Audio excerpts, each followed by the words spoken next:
大家好，我是娟子。今天我用南瓜来做个好吃的油泡泡，外酥里软，手不沾面就能做好。先准备一块老南瓜，把外皮削掉，用勺子将南瓜籽挖出来，洗净以后切成薄片，装盘凉水上锅，水开之后蒸上10分钟。蒸好的南瓜会有很多水分，可以倒掉一些。取一个工具，压成细腻的南瓜泥，在里面打入2个鸡蛋，加入3颗酵母粉，先搅拌均匀，让酵母融化开。再混次加入适量的面粉，边加边搅拌，一直搅成这样的面糊状。用筷子挑起来，不往下流就行了。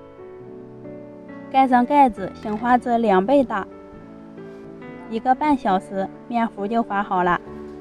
在里面加入盐、1克小苏打、小半碗的葱花，朝一个方向搅拌均匀，还能排出里面的小气泡。加了小苏打，做出的成品蓬松酥脆。用筷子试一下油温，立马冒出密集的小气泡即可。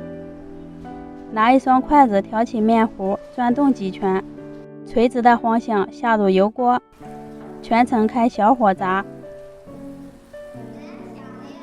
因为这个生胚是圆的，不好翻面，可以用漏网往下压一压，使2面受热均匀。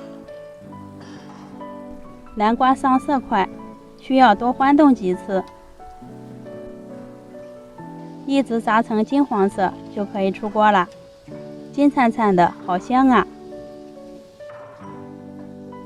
咱们的南瓜泡泡就做好啦。